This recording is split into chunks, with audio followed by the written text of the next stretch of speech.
Let's go into God's word. Shall we turn our Bibles to John's Gospel, chapter 16? And we are going to read verses 25 to 30. யோவான் எழுதின சுவிசேஷம் 16வது அதிகாரம் 25வது வசனத்திலிருந்து 30ஆம் வசனம் வரைக்கும் வாசிப்போம். Though I have been speaking figuratively, a time is coming when I will no longer use this kind of language, but will tell you plainly about my Father. In that day you will ask in my name. I'm not saying that I will ask the Father on your behalf. No, the Father himself loves you because you have loved me and have believed that I came from God. I came from the Father and entered the world. Now I am leaving the world and going back to the Father. Then Jesus' disciples said, now you are speaking clearly and without figures of speech. Now we can see that you know all things and that you do not even need to have anyone ask you questions. This makes us believe that you came from God. Shall we pause for a moment and pray? ஒரு நிமிஷம் நம் கண்களை மூடி ஜெபம் பண்ணுவோம். ஆண்டவரே, இந்த நல்ல காலை ஆராதனை வேளைக்காக நன்றி செலுத்துகிறோம். கடந்த 42 ஆண்டுகளுக்காக நன்றி ஆண்டவரே. இப்பொழுதும் ஆண்டவரே, உம்முடைய வசனத்தை திறந்து நாங்கள் வாசித்து உம்முடைய வசனத்தை தியானிக்கிற வேளையிலே பரிசுத்த ஆவியானவர் ஆண்டவரே எங்களோடு கூட பேச வேண்டும் என்று நாங்கள் ஜெபிக்கிறோம். உம்முடைய நாமம் மகிமைப்படுவதாக.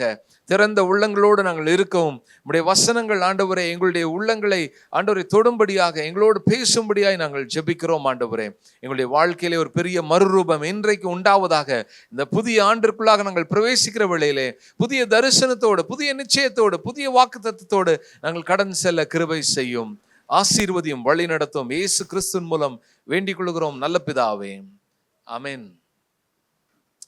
This is the Lord Jesus speaking to the disciples. ஆண்டவராக இயேசு கிறிஸ்து தம்முடைய சீஷர்களோடு கூட பேசுகிறதை நாம் பார்க்கிறோம். இங்கே ஆண்டவர் என்ன சொல்லுகிறார் என்றால், நான் இதுவரைக்கும் I have been speaking to you figuratively.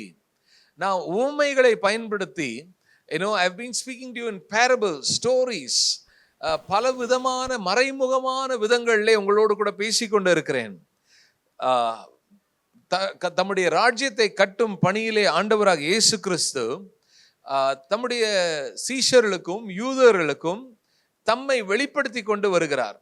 As the Lord is revealing himself more and more to the Jews and to the disciples, he is revealing himself about his intention of building the kingdom of God. தேவனுடைய ராஜ்யத்தை இந்த பூமியிலே ஸ்தாபிப்பதையும் விரிவாக்குற காரியத்தை குறித்தும் அவர் உவமைகள் மூலமாக பேசிக்கொண்டு வருகிறார்.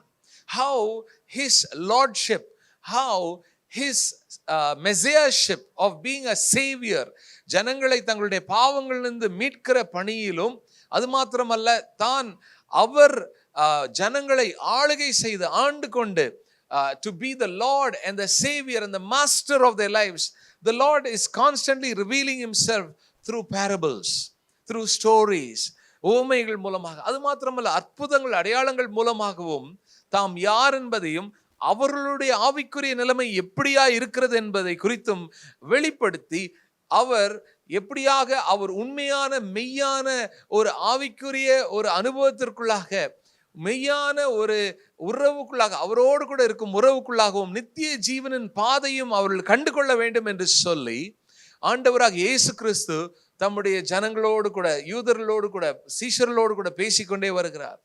God is constantly revealing himself and for people to accept him, for people because they have become so religious but they have lost the sensitivity to their relationship with God. And so Jesus is bringing them back into a relationship with the true God, the one and only true God, and to know that it is through him that they will have eternal life. இந்த பணியை செய்கிற வேளையிலே அவர் மறைமுகமாய் பேசிக்கொண்டிருக்கிறார். And so Jesus is speaking about the nature of how he is communicating with his people, and he says in verse 25, John 16:25, a time is coming when I will no longer use this kind of language but will tell you plainly about my Father. ஆனா ஒரு காலம் வருது, ஒரு நேரம் வருது, 25வது வசனத்துல, இவைகளை நான் உவமைகளாய் உங்களுடனே பேசுகிறேன், காலம் வரும், அப்பொழுது நான் உவமைகளாய் உங்களோடு கூட பேசாமல் பிதாவை குறித்து வெளிப்படையாக உங்களுக்கு அறிவிப்பேன். A time is coming, காலம் வரும். அந்த காலம், அது எதை குறித்து அவர் காலம் வரும் என்று சொல்லுகிறார் என்றால், the time that is to come, which he refers to here, is about the time when he would be crucified on the cross and rise again from the dead, and then the Holy Spirit will come, and that by then they will experience salvation and the path to eternal life, and also that the Spirit of God who will come and reveal all truth to them. பரிசுத்த ஆவியானவர் எல்லா சத்தியங்களையும் வெளிப்படுத்தி சகல சத்தியத்திற்குள்ளாக வழிநடத்துவார். and அதே நேரத்தில் அவருடைய மரணம் உயிர்த்தெழுதலையும் குறித்து அவர் அந்த காலத்தை குறித்து அவர் இங்கே பேசுகிறார். Here until now he has been speaking figuratively, but there is going to come a time when he is going to speak to them explicitly, plainly, clearly. அவர் தெளிவாக, அவர் லகுவாக அவர்கள் புரிந்து கொள்ளத்தக்க விதத்திலே ஆண்டவர் தம்மை பற்றியும் தம்முடைய வார்த்தையையும் அவர்களுக்கு கொண்டு வருவார் என்று சொல்லி அதற்கு ஒரு காலம் வருகிறது என்று சொல்லுகிறார். He's speaking about a time that is to come, and we are in this time where now the Holy Spirit has been given to us to bring to us a greater enlightenment of spiritual truths that were hidden or only partially understood by the first century Christians and by those who were before them. But now with the death and resurrection of Jesus and the coming of the Holy Spirit, we are in a new era. We are in a new season. ஒரு புது காலத்திற்குள்ளாக வந்திருக்கிறோம், ஒரு புது நேரத்திற்குள்ளாக வந்திருக்கிறோம், ஒரு புது சூழ்நிலையிலே நாம் காணப்படுகிறோம். Because of the death and resurrection of Jesus, now we have access to God. That's the first thing that we have received. And not only that, by the coming of the Holy Spirit, we have a greater illumination of the revealed truth. ஆண்டவராக இயேசு கிறிஸ்துவினுடைய மரணம் உயிர்த்தெழுதல் மூலமாக அவரோடு நமக்கு ஒரு தொடர்பும் உறவும் ஏற்பட்டு இருக்கிறது. பாவங்கள் மன்னிக்கப்பட்டிருக்கிறது. பாவமாகிய சுவர் நீங்கி நாம் அவரோடு கூட ஒரு உறவுக்குள்ளாக வந்திருக்கிறோம். பரிசுத்தமாக்கப்பட்டிருக்கிறோம். நித்திய ஜீவனின் சுதந்திரவாளிகளாய் நாம் மாற்றப்பட்டிருக்கிறோம். அது மாத்திரமல்ல, பரிசுத்த ஆவியானவருடைய வருகையின் நிமித்தமாக சகல சத்தியத்திற்குள்ளாகவும் நாம் வழிநடத்தப்பட்டு நம்முடைய மனக்கண்கள் திறக்கப்பட்டிருக்கிறது. ஆவிக்குரிய சத்தியங்களையும் தேவனுடைய வார்த்தையும் தேவனுடைய திட்டங்களையும் நாம் அறிந்து கொள்ளக்கூடிய ஒரு நிலையிலே நாம் காணப்படுகிறோம். And so we have come into a new season. But I believe this passage of scripture is very prophetic for this church and the ministry as well. I believe this is a rhema word for us, because we are entering into a new season where until now probably we have been studying the scriptures, we have been praying, we have been waiting on the Lord for answers, we've been expecting for God to move in a powerful way and to fulfill his will for which he began this ministry. But I believe we are entering into a new season where it will not be figurative anymore, but it will become more plain and clear, and it will become more explicit in the days to come. இத்தனை நாட்கள் ஒருவேளை ஒரு மறைமுகமான ஒரு காரியங்களை செய்து கொண்டு இன்னும் பிரத்யட்சமாய் நடக்க வேண்டிய காரியங்கள், செயல்பட வேண்டிய விதங்கள் இன்னும் ஒருவேளை நம்முடைய வாழ்க்கையிலும் இந்த ஊழியத்திலும் நாம் காணாமல் இருக்கலாம். ஆனாலும் ஒரு புதிய காலகட்டத்துக்குள்ளாய் ஆண்டவர் நம்மை கொண்டு செல்கிறார் என்று நான் விசுவாசிக்கிறேன். Where we will understand God more clearly, we will understand the truth of God more clearly, more accurately. இன்னும் திட்டம் தெளிவாக தேவன் யார் என்பதையும், அவருடைய சித்தம் என்ன, அவருடைய வார்த்தை என்ன கற்றுக் கொடுக்கிறது, அவருடைய திட்டங்கள் தீர்மானங்கள் என்ன, அவருடைய உபதேசங்கள் என்ன, கட்டளைகள் என்ன, எப்படி ஜீவிக்க வேண்டும் என்ற கொள்கைகள் எப்படியாய் வேதம் கூறுகிறது, ஒவ்வொரு வாழ்க்கையின் பகுதியை குறித்த காரியங்கள் அவைகள் என்ன வேதம் கூறுகிறது என்று சொல்லி நாம் அறிந்து புரிந்து கொள்வோம். அந்த புதிய வெளிப்பாடுகளை பெற்றுக்கொள்வோம். அந்த வெளிப்பாடுகளை எப்படியாக நாம் புரிந்து கொள்வது என்ற வியாக்கியானத்தையும் ஆண்டவர் நமக்கு கொடுத்து, அது மாத்திரமல்ல, அவைகளை வைத்து நாம் எப்படி செயல்படுத்த வேண்டும் என்பதையும் ஆண்டவர் நமக்கு இன்னும் திட்டம் தெளிவாய் நமக்கு புரிய செய்து வழிநடத்தும் ஒரு புது காலத்திற்குள்ளாக நாம் பிரவேசிக்கிறோம் என்று நான் விசுவாசிக்கிறேன். Amen. Hallelujah. What was that brother's name? Satyaraj? Brother Satyaraj. that is a good sign. That is exactly what the Lord is going to do. I saw a powerful witness. ஒரு நல்ல அழகான ஒரு ஒரு ஒரு ஒரு சாட்சியை நாம் பார்த்தோம். Brother சத்யராஜ் எங்க இருக்கிறீங்க? Is he here? Oh, he's helping. Yes. He will help and he will also come back and prophesy. அவர் உதவியும் செய்வார், பொட்டியும் தூக்குவாரு. அவர் இங்க வந்து தீர்க்க தரிசனமும் சொல்லி கர்த்தருடைய வார்த்தையை அவர் வியாக்கியானமும் செய்வார். நீங்க தான் சத்யராஜா, உங்களே தான் தேடிக்கிட்டு இருந்தோம். நீங்க அங்கேயும் படியில தூக்குற வேலையும் செய்யணும், அதே நேரத்தில் கர்த்தரிடத்திலிருந்து வார்த்தையை பெற்றுக்கொண்டு இன்னும் அந்நிய பாஷைகளை பேசி அதனுடைய வியாக்கியானத்தையும் தெளிவாக வந்து தேவன் இதைதான் சபைக்கு சொல்லுகிறார் என்று பக்தி விருத்தி கொடுக்கக்கூடிய வார்த்தைகளை ஆண்டவரிடத்தில் பெற்றுக்கொண்டு சபைக்கு பகிர்ந்தளிக்கும் ஒரு அழைப்பையும் ஒரு புதிய காலத்துக்குள்ளாகவும் ஆண்டவர் நம்முடைய சபையை கொண்டு போய் கொண்டிருக்கிறார். Hallelujah. Until now it has been figurative, but now it will become explicit and clear. மறைமுகமாக ஓமைகளாக நமக்கு தென்பட்ட காரியங்கள் இனிமேல் தெளிவாகி ஆண்டவருடைய வெளிப்பாடுகளும் அதனுடைய அர்த்தங்களும் அதை வைத்து நாம் என்ன செய்ய வேண்டும் என்ற காரியங்களையும் இன்னும் வெளிப்படையாய் பிரத்யட்சமாய் ஆண்டவர் நமக்கு காண்பிப்பார். Amen. Hallelujah. The Lord promised that he will pour out his spirit on all flesh. Your sons and daughters will prophesy, and your young men will see visions, old men will dream dreams.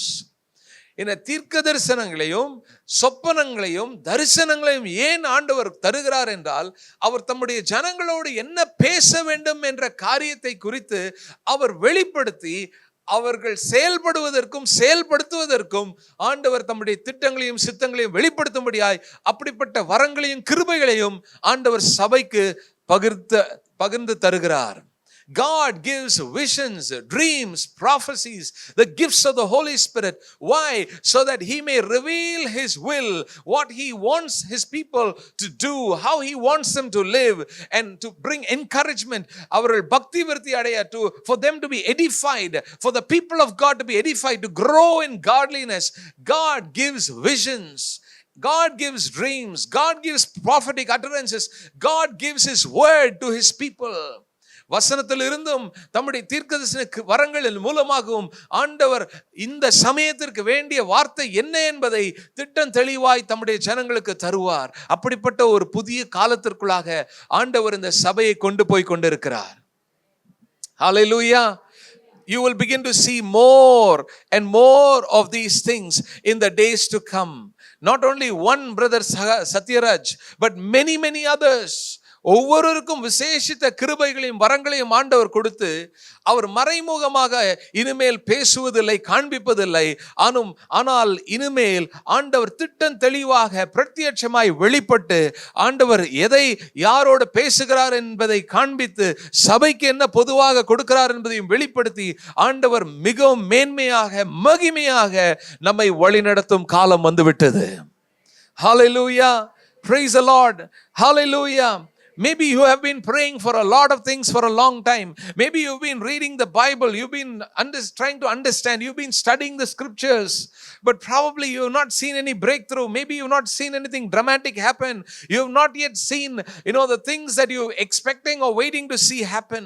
But from now on, God will explicitly make them known to us and fulfill those things that he announces to us ahead of time. ஆண்டியின் மூலமாக ஆண்டவர் அந்த காரியங்களை செய்து கொண்டிருந்தார். மறுபடியும் அந்த கிரியைகளை ஆண்டவர் புதுப்பிக்கும் காலம் வந்துவிட்டது. Hallelujah. Hallelujah. I am myself, as I testify, stand as a witness of being blessed by the ministry that she did, where she prophesied. She revealed the plan of God that helped my mother to pray, and keep it in her heart like Mary and pray, that the Lord has spoken concerning me, and she prayed about it, and it was there in her heart, and the word that was spoken came to pass. And so from the age of 17, I started, serving the Lord, even as a student, as a college student, as a first year student. I started serving the Lord when I was 17. The first time I ever preached was at Pastor David Paul's camp. Uncle might know Dr. David Paul, late Dr. David Paul. At their student camp, God handpicked me, and his plans that were revealed were fulfilled. Amen. And they continue to be fulfilled. Why? Because God reveals his plans. God reveals his purposes. தம்முடைய சித்தத்தையும் தம்முடைய தீர்மானங்களையும் தான் என்ன செய்ய போகிறார் என்ற காரியங்களை ஆண்டவர் முன் அறிவிக்கிறவராக அவர் திட்டங்களை செயல்படுத்துகிறவராய் இருக்கிறார். Until then, you see, even in the Bible, as Jesus was, speaking and he was, revealing the kingdom to the world, to the people of God. You see him speaking in parables. He uses imageries. You see him use images like the vine and the branches, the seed and the sower. He uses the sheep and the shepherd. இப்படி பல விதங்களிலே ஆண்டவர் மறைமுகமாக பேசிக்கொண்டு இருக்கிறார். ஆனாலும் இப்பொழுது சீஷர்கள் இப்பொழுதுதான் உணர ஆரம்பிக்கிறார்கள். எங்களுக்கு பிதாவை வெளிப்படுத்தும் என்று கேட்கும் பொழுது ஆண்டவர் சொல்லுகிறார், நீங்கள் என்னை விசுவாசித்தபடியினாலே நீங்கள் பிதாவை கண்டு கொண்டீர்கள். If you have seen me, you have seen the Father. If you love me, you have loved the Father, and the Father loves you. And so Jesus is explicitly now beginning to reveal who he is just a day before he's going to the cross. He was making them more and more clearer for the disciples. It is only the truth seekers who will have a more clearer understanding, who will have a better revelation, illumination of the revealed word of God. சத்தியத்தை தேடுகிறவர்கள், சத்தியத்தை நாடுகிறவர்கள், ஜெபத்தை தேடுகிறவர்கள், ஐக்கியத்தை தேடுகிறவர்கள், அவர்கள் இன்னும் நான் புரிந்து கொள்ள வேண்டும், எனக்கு தெளிவாய் புரியவில்லையே என்று சொல்லி ஏங்குகிறவர்கள், இன்னும் தெளிவான வெளிப்பாடுகளை தேடுகிறவர்களுக்கு நிச்சயமாய் ஆண்டவர் திட்டம் தெளிவாய் தம்முடைய காரியங்களை வெளிப்படுத்துவார். He was speaking to them in figures of speech to stimulate them into deeper thinking, for them to reflect on what he was saying, and he was using day-to-day things that they were familiar with for them to understand deep spiritual truths. But yet they could not understand, yet they could not comprehend, because their hearts were hardened. ஆனாலும் இந்த சீஷர்கள் ஆண்டவராக இயேசு கிறிஸ்துவோடு பிரயாணம் பண்ணி வந்து அவர்கள் அவருடைய அற்புதங்கள் அடையாளங்களை பார்த்து அவருடைய உபதேசங்களை கேட்டு தம்முடைய ஆவியை அவர் மேல் ஊதுகிறார். அதற்கு பின்பதாக கொஞ்சம் கொஞ்சமாக அவர்களுடைய மனக்கண்கள் திறக்கப்படுகிறது. And he was preparing the disciples for greater understanding that would come to them by the Holy Spirit post resurrection, which did happen. That new season came, the new time that he was speaking about. வரப்போகிற காலம், ஒரு காலம் வரும் என்று சொன்னார். அந்த காலம் வந்தது. அந்த காலத்திற்காக அவர்களை ஆயத்தப்படுத்தி கொண்டிருந்தார். I believe all these years probably the things that you anticipated or expected did not happen, or the exponential growth probably you're anticipating, praying for, did not happen. But there comes a time when the fullness of the things of God begin to manifest. தேவனுடைய சகல நிறைவான காரியங்களும் வெளிப்படும் காலம் வரும். அந்த காலம் வந்துவிட்டது.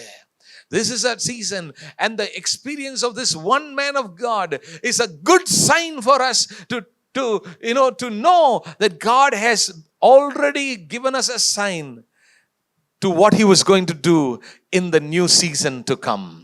ஏற்கனவே வரப்போகும் காலத்தை குறித்து அவர் செய்ய போகிற விதங்களை, அவர் செயல்படுத்த போகிற விதங்களை, அவர் செயல்பட போகிற விதங்களை ஆண்டவர் ஏற்கனவே முன் குறிக்கும் விதமாக ஒரு அடையாளமாக ஒரு தேவ மனுஷனுக்கு ஆண்டவர் அப்படிப்பட்ட ஒரு அனுபவத்தை கொடுத்திருக்கிறார்.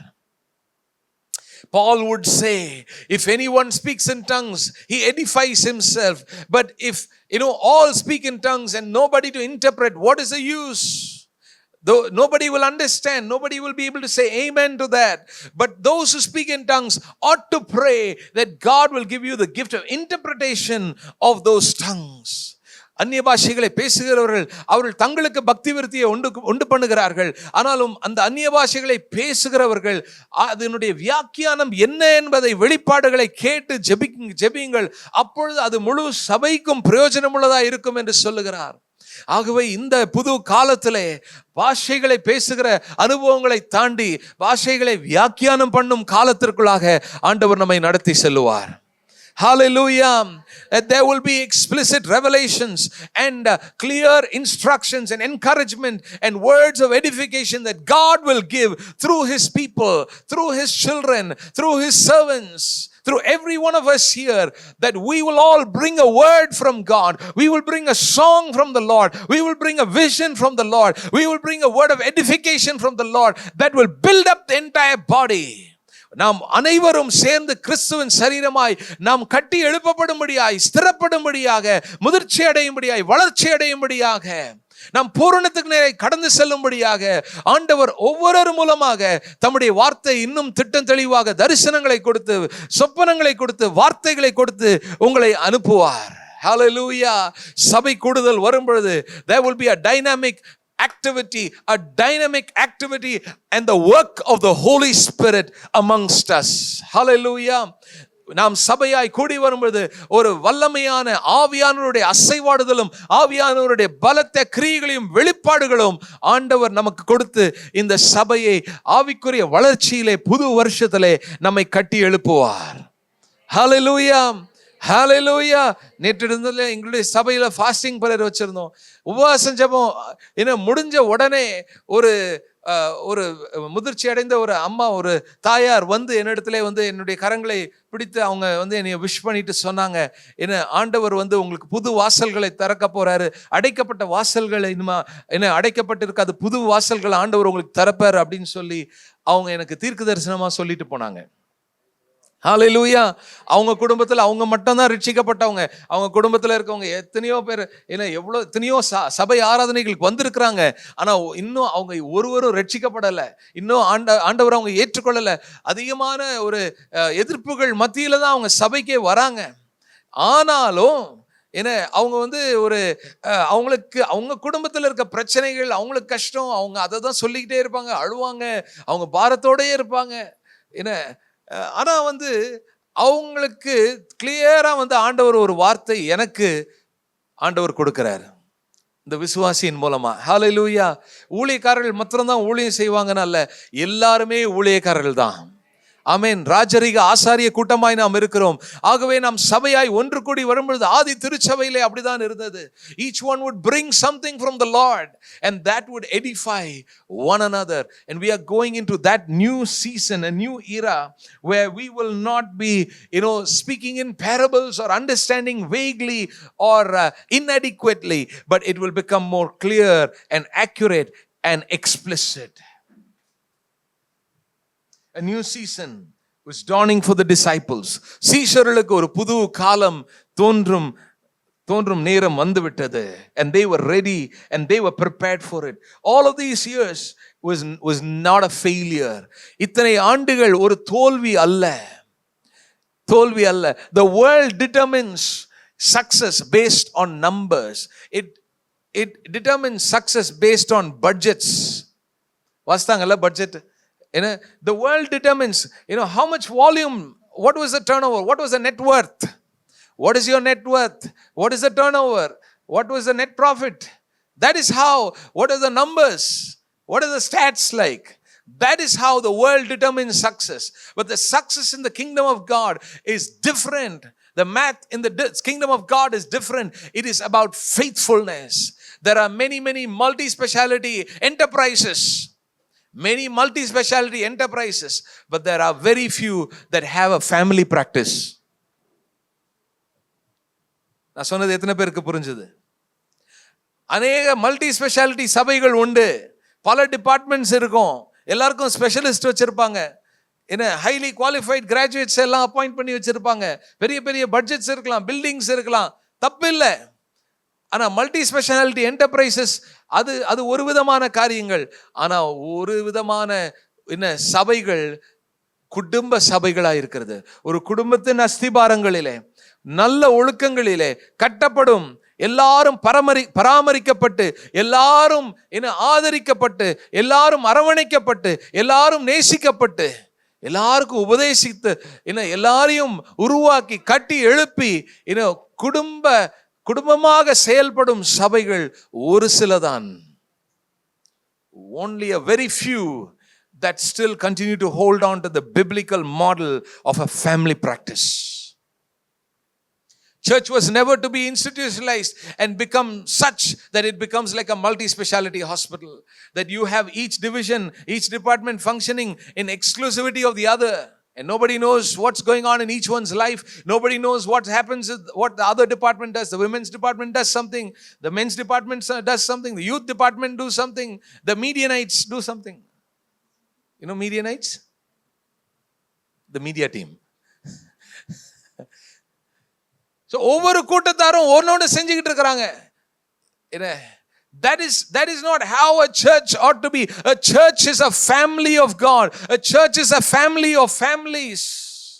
A church is a household of God, where the word of God is taught, the word of God is revealed, the prophets of God will rise up and speak, the servants of God will instruct and direct and give the vision, and the people of God will follow faithfully, and the people of God win relationship and in community with one another.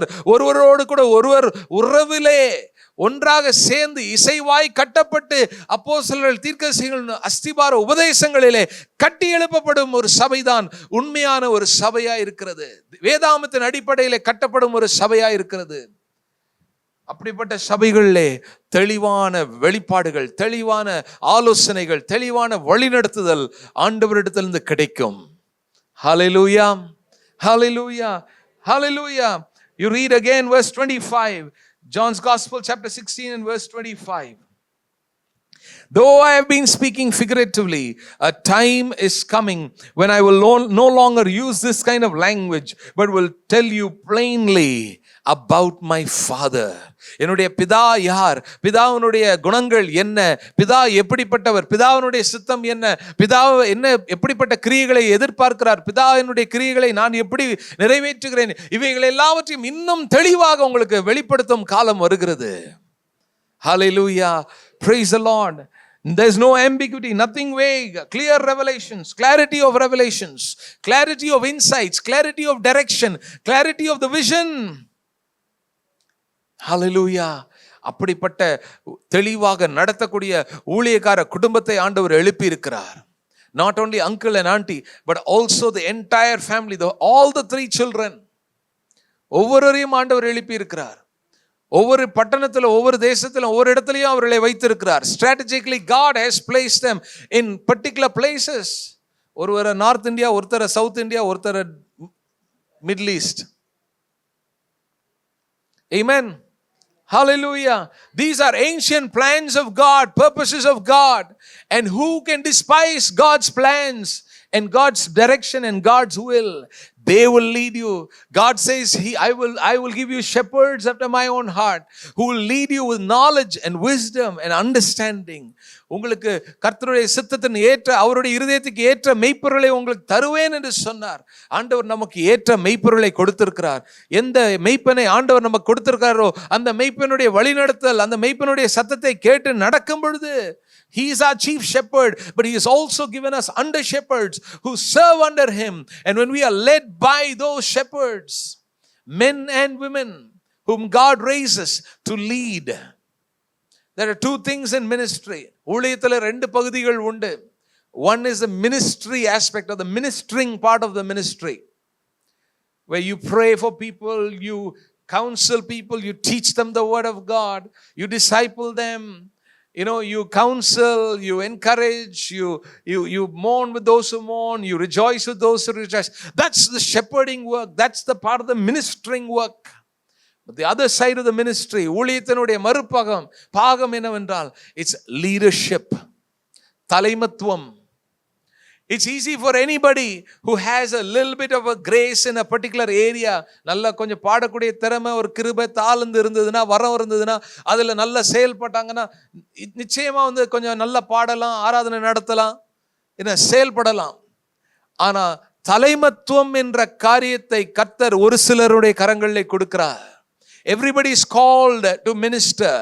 Everybody is called to evangelize. Everybody is called to make disciples. But to some, God gives the role of being a leader. ஒரு தலைமத்துவத்தின் பொறுப்பை ஆண்டவர் கொடுக்கிறார். It is not a position. It is not a matter of a position. where a person who is in a position of leadership feels entitled. நான் ஒரு பதவியில் இருக்கிறேன், நான் வந்து ஒரு அதிகாரியா இருக்கிறேன், நான் தலைமைத்துவத்தில் இருக்கிறேன் அப்படின்ற ஒரு பதவியை குறித்த காரியம் அல்ல. Rather it is a role of a greater responsibility. ஒரு பெரிய ஒரு உத்தரவாதத்தை உடைய ஒரு பொறுப்பாய் இருக்கிறது. It's not so much positional, it's not so much about authority, it's not so much about the influence or the name or the fame or the title, but it is about the responsibility, the greater responsibility that is laid on their head. நாம் ஒவ்வொருடைய ஆத்துமாக்களுக்கு அவர்கள் உத்தரவாதம் உடையவர்களாய் இருக்கிறார்கள். They are responsible for the well-being of every soul that has been entrusted to them. Jesus says to the Father, I have carefully protected everyone whom you have entrusted to me. உம்முடைய ஜனங்களை நீர் என்னுடைய கரங்களை கொடுத்திருக்கிறீர், அவர்கள் எல்லாரையும் நான் பத்திரமாய் பாதுகாத்துக் கொண்டிருக்கிறேன், உம்முடைய வசனத்தின் மூலமாய் அவர்களை பாதுகாத்துக் கொண்டிருக்கிறேன் என்று சொல்லுகிறார். So Jesus carries a responsibility that the Father has entrusted souls in his hands, and here are souls entrusted in the hands of these leaders and a leadership family. And it's important that we understand that God will give direction, revelations through them as they lead.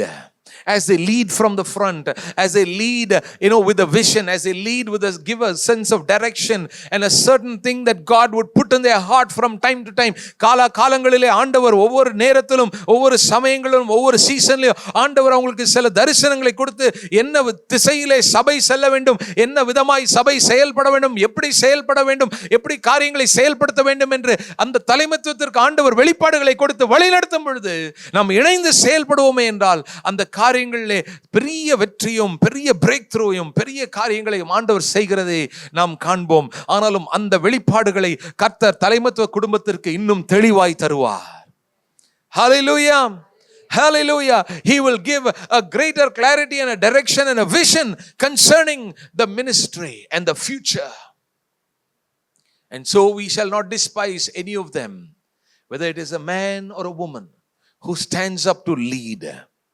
ஒரு ஆணோ பெண்ணோ யாராயிருந்தாலும் கர்த்தரால் ஏற்படுத்தப்பட்டு ஒரு அழைக்கப்பட்டு தலைமைத்துவ பொறுப்பிலே ஆண்டவர் அவர்களை வைத்திருப்பார்கள் என்றால் அவருடைய வழிநடத்தலுக்கு நாம் கீழ்ப்படிந்து அவருடைய வார்த்தைக்கு அடிபணிந்து நிற்கும் பொழுது நிச்சயமாகவே கர்த்தருடைய சித்தங்கள், கர்த்தருடைய திட்டங்கள், கர்த்தருடைய வெளிப்பாடுகள் தெளிவாய் வந்து அவைகள் நிறைவேறுவதை நாம் பார்ப்போம். ஆமென். ஹல்லேலூயா. நல்ல சத்தமா ஒரு ஆமென் சொல்லுவோமா? ஆமென். Praise the Lord. Hallelujah. And not only that, secondly and lastly, John chapter 16 verse 26 and 27. 16வது அதிகாரம் யோவான் 16 26 27 வசனங்கள். In that day you will ask in my name. I'm not saying that I will ask the Father on your behalf. No, the Father himself loves you because you have loved me and have believed that I came from God. நீங்கள் என்னுடைய நாமத்தினாலே இனிமேல் பிதாவை நோக்கி ஜெபிப்பீர்கள். What he says is that I will not ask on your behalf. You don't need any other intermediary. வேற எந்த விதமான நடுவிலே உங்களுக்காக பரிந்து பேசும் ஆள் உங்களுக்கு அவசியம் இல்லை. நீங்கள் நேரடியாக என்னுடைய நாமத்தை சொல்லி பிதாவை கேட்பீர்கள், அப்பொழுது அவர்கள் உங்களுக்கு பதில் சொல்லுவார். அந்த பதில் சொல்லுகிற காரியத்தை குறித்து முந்தின வசனங்களிலும் பார்க்கிறோம். We read in verse 23, in that day you will no longer ask me anything. I will tell you the truth. My Father will give you whatever you ask in my name. There is an access, direct access to the Father in the name of Jesus, because he's going to die and rise again. And because he is going to finish the work for which he came, the work of salvation, and through him we have access to the holy of holies. மகா பரிசுத்த ஸ்தலத்திற்குள்ளாக அவரை தேவனை அண்டிக்கொள்ளும் அனுபவத்தை, அந்த பாக்கியத்தை இயேசுவின் நாமத்தினாலே நாம் பெற்றுக்கொண்டபடியினாலே இப்பொழுது அவருடைய நாமத்தினாலே பிதாவை நோக்கி எதை கேட்கிறோமோ, தெளிவாக வெளிப்பாடுகளை பெற்று அதை வைத்து ஜெபிக்கிறோமோ, அப்பொழுது அவைகள் நிறைவேறும். When God gives us revelations, when God gives us direction, when God gives us a vision, when God gives us a dream, a word of prophecy, an interpretation of a tongue, ஒரு அந்நிய பாஷைகளை வியாக்கியானம் பண்ணி வெளிப்பாடுகளை தெளிவாய் ஆண்டவர் தரும் பொழுது ஆண்டவர் தம்முடைய சித்தத்தை தரிசனங்கள் மூலமாய், சொப்பனங்கள் மூலமாய், தீர்க்கதரிசன வார்த்தைகள் மூலமாய், வசனத்தின் மூலமாய் நமக்கு வெளிப்படுத்தும் பொழுது, அவருடைய வழிநடத்தலை நாம் பெற்றுக்கொள்ளும் பொழுது, அதை வைத்து நாம் ஜெபிக்கிற வேளையிலே அதற்கு நேரடியாக நமக்கு பதில் பரலோகத்திலிருந்து வரும். We will receive answers from heaven. We have a direct access to God. And we are certain of the answers that we will receive. Look at verse number 23. Whatever you ask, whatsoever you shall ask, the Father in my name. எதை கேட்கிறீர்களோ தம்முடைய சித்தத்தின்படி, அவர் கொடுக்கும் வழிநடத்தல் வெளிப்பாடுகளின்படி, ஆவியானவருடைய நடத்துதல்படி நாம் எதை கேட்கிறோமோ அதை நிச்சயமாய் நமக்கு தருவார். There will be clarity of revelations and certainty of answers. Clarity of revelations, வெளிப்பாடுகளுடைய தெளிவையும் ஜெபங்களுக்கு நிச்சயமான பதிலையும் நாம் இந்த புது வருஷத்திலே புது விதமாய் அனுபவிக்க போகிறோம். ஆமென். Hallelujah. Because the Father loves you, He loves to give whatever you ask. He knows whatever you need even before you ask Him.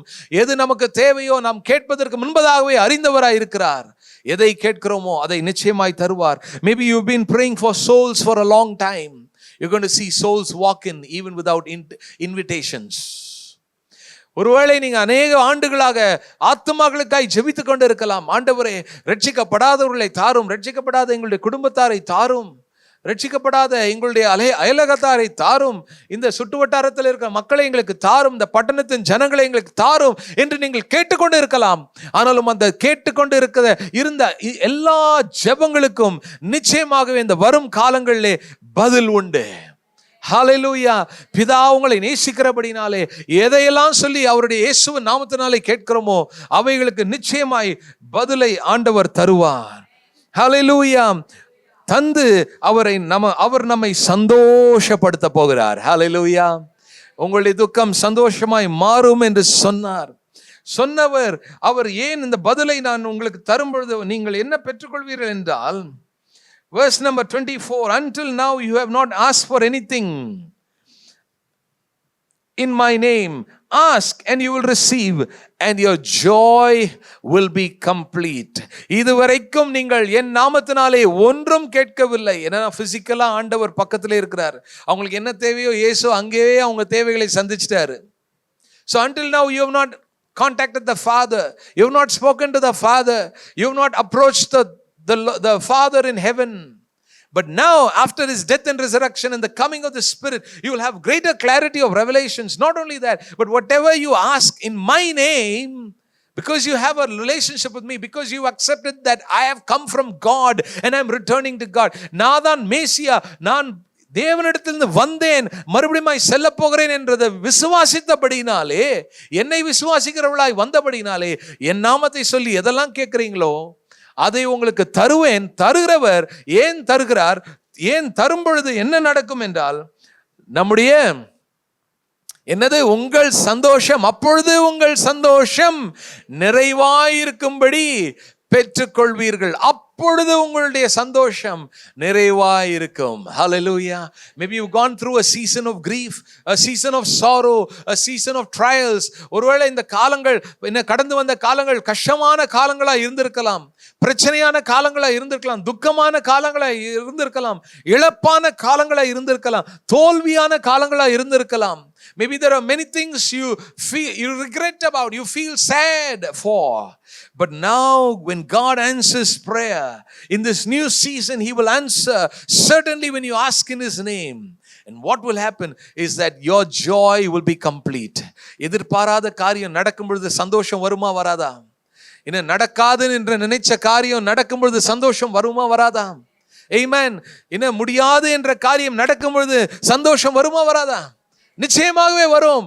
What you think is impossible, when it happens, won't you be filled with great joy? What you think is irreversible, when it is changed, when unchangeable circumstances change, won't you feel joyful about it? Certainly the Lord will bring joy back into your life. உங்க வாழ்க்கையில இந்த ஊழியத்திலே ஒரு பெரிய சந்தோஷத்தை ஆண்டவர் தம்முடைய ஜெபங்களுக்கு பதில் கொடுத்து ஆண்டவர் நம்மை அனைவரையும் மகிழ்ந்து களிகூர செய்து சந்தோஷப்பட செய்வார். Hallelujah. துக்கத்தோடு கண்ணீரோடு விதைத்த விதைகளுக்கு நாம் கம்பீரமாய் அவைகளை அறுக்கும் காலம் வந்துவிட்டது. For all the times you have sown with tears, you have sown, invested money, invested time, invested in people, invested your resources, invested prayer, invested the word of God, sown the seed of God's word. Oh, we have not seen the harvest yet. But God will answer all our prayers and all the investment that is made. செய்த முதலீடு எல்லாவற்றுக்கும் ஏற்ற ஒரு பலனை கொண்டு வரும் காலம் வந்துவிட்டது. கொண்டு வந்து நம்மை சந்தோஷப்படுத்துவார். Hallelujah. He will fill you with great joy. Your joy will be complete. When God brings clarity of revelations, clear revelations will come. And secondly, when God gives you certainly, He will answers your prayer. The impact of that or the result of that, அதனுடைய விளைவு என்னவென்றால், there will be a colossal impact. ஒரு பெரிய கட்டுப்படுத்த முடியாத அளவிற்கு ஒரு பாதிப்பு நம்மை சுற்றிலும் இருக்கும் ஜனங்களுக்கு ஏற்படும். உபாகமம் 4வது அதிகாரம் இதோடு கூட சொல்லி முடிக்கிறேன். Deuteronomy chapter 4 and verse number 6 to 8. Deuteronomy chapter 4 verses 6 to 8. An amazing passage we're going to read right now. எல்லாரும் வாசிங்க. எல்லாரும் பைபிள்ல கையில வச்சிருந்தீங்கன்னா திறந்து பாருங்க. டியூட்ரானமி உபாகமம் 4வது அதிகாரம் 6வது வசனத்திலிருந்து 8வது வசனம். இதனுடைய விளைவு என்னவென்றால், observe them carefully, for this will show your wisdom and understanding to the nations who will hear about all these decrees and say, surely this great nation is a wise and understanding people.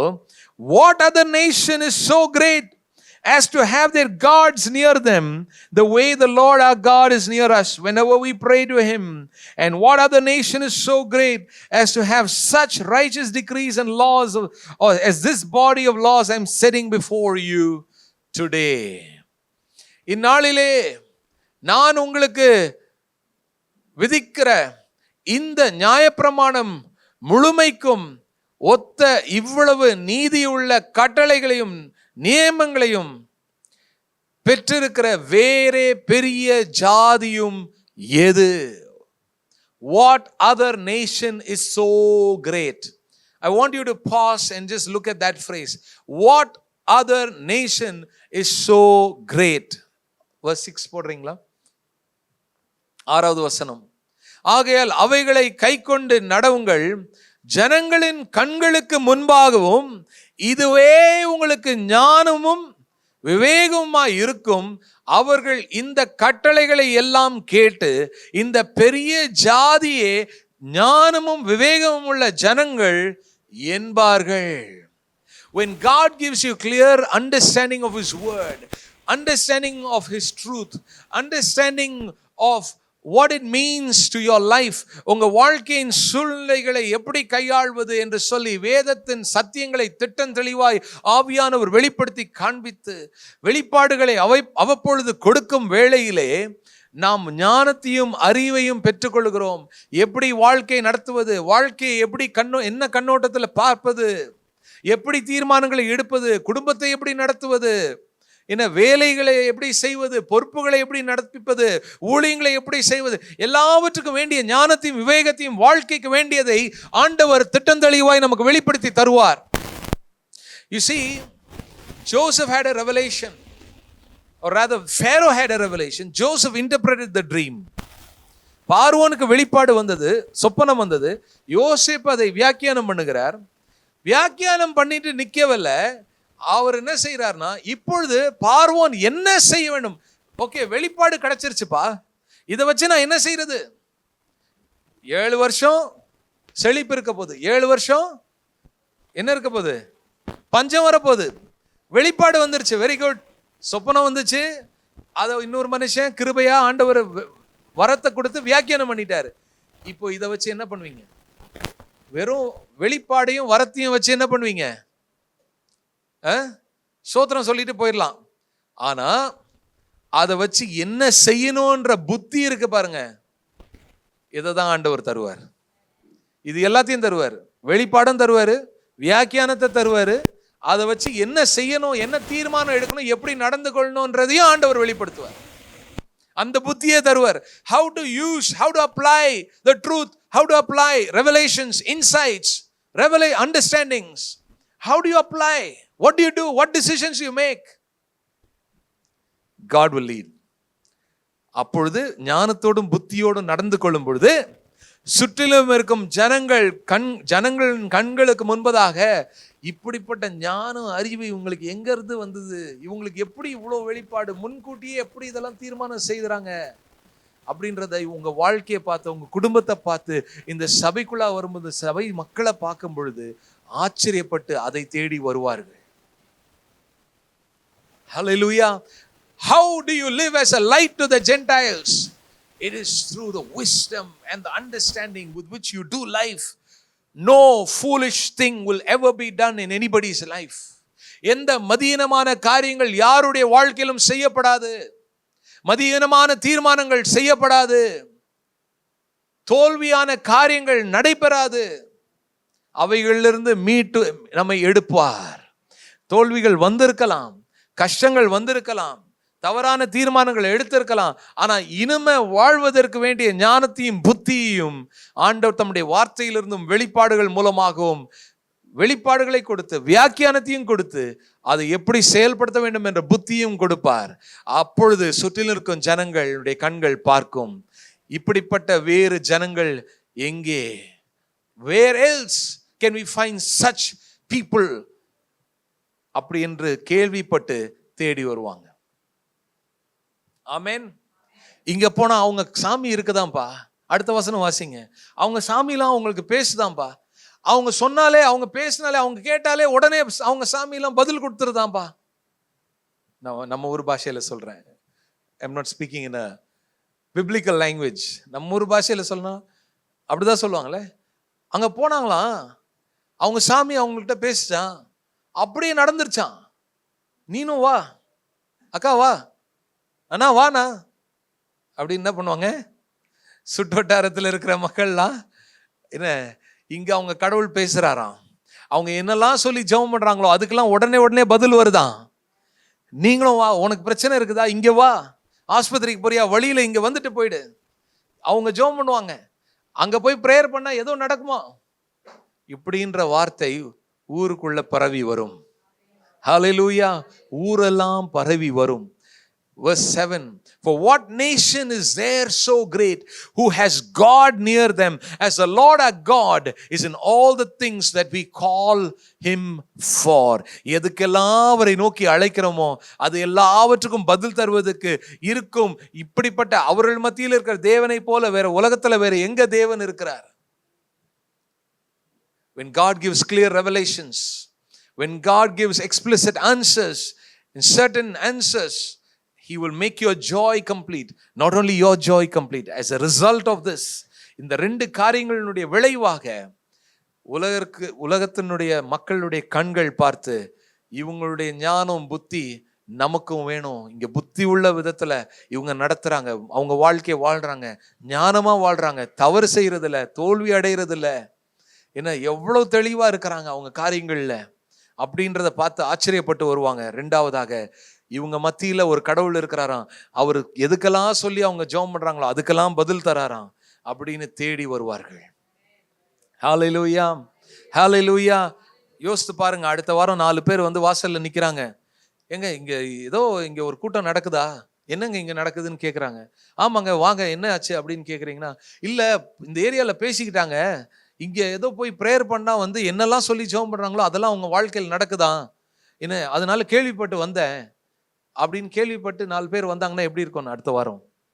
யோசிச்சு பாருங்க, கற்பனை பண்ணி பாருங்க. Think about it, dream about it and expect that it will happen. This is how the people of Israel were called to live and function. அதே போலதான் நம்மையும் ஆண்டவர் அழைத்திருக்கிறார். ஹல்லேலூயா. இதே போலதான் ஜீவிக்கிறோம் இந்த 21வது நூற்றாண்டுல. என்ன அவருடைய தெளிவான வெளிப்பாடுகள், ஞானம், அறிவு, புத்தி வரும். ஹல்லேலூயா. எப்படி அடுத்தது தீர்மானங்கள் எடுக்கணும், என்ன செய்யணும், என்ன எப்படி செயல்படணும். There is the collective wisdom of God's people is unmatched to the wisest men of the world. படிப்பறியாத சாதாரண மக்களுடைய தேவ மக்களுடைய கலந்து ஆலோசனை செய்யப்பட்டு வரும் ஞானம், தேவ ஞானம் உலகத்தில் இருக்கிற பெரிய ஞானிகளை விட பெரியதா இருக்கிறது. ஆமென், ஹல்லேலூயா. அப்படிப்பட்ட ஒரு பாக்கியத்தை ஆண்டவர் நமக்கு கொடுத்து வைத்திருக்கிறார், இந்த ஸ்தலத்திலே வைத்திருக்கிறார், இந்த ஜனக்கூட்டத்தின் மத்தியிலே வைத்திருக்கிறார். God has given such kind of a blessing, placed such a grace upon his people and amongst his people. And when you pray, the world will know that there is a God among us. When they hear about the answers, இங்க நடக்கிற அற்புதங்களை கேள்விப்பட்டு ஜனங்கள் இங்கேயும் இப்படிப்பட்ட ஒரு தெய்வம் இருக்கிறாரா என்று சொல்லி கேள்விப்பட்டு வருவார்கள். ஹல்லேலூயா. அப்படிப்பட்ட ஒரு பாக்கியமுள்ள ஒரு காலத்திற்குள்ளாய் நம்மை ஆண்டவர் கொண்டு போகிறார். காலம் வரும் என்பதுதான் இந்த வருஷத்திற்கென்று, இந்த புதிய காலத்திற்கென்று ஆண்டவர் நமக்கு வைத்திருக்கிற ஒரு வார்த்தை. அதை பற்றி கொள்வோம். ஆண்டவரே, இந்த புது காலத்தை நீர் எங்களுக்கு தந்ததுக்காய் ஸ்தோத்திரம் என்று சொல்லி ஜெபித்து வெளிப்பாடுகளை பெற்றுக்கொண்டு அதை வியாக்கியானம் பண்ணி அதை புத்தியோடு அதை செயல்படுத்தி ஆண்டவரை நோக்கி ஜெபிக்கும் பொழுது பதில்களை பெற்று அற்புதங்களை கண்டு நாம் சந்தோஷப்பட்டு, அதே நேரத்தில் ஊர் மக்கள் எல்லாரையும் கர்த்தருடைய ராஜ்யத்துக்குள்ளாய் கொண்டு வந்து நம்முடைய ராஜ்யத்தை கட்டி எழுப்புகிற பணியிலே நாம் இணைந்து செயல்படுவோம். கர்த்தர் தாமே இந்த சபையும் ஊழியக்கார குடும்பத்தையும் ஆசீர்வதித்து ஒவ்வொருவரையும் ஆசீர்வதித்து வல்லமையாய் பயன்படுத்துவாராக. May God bless you.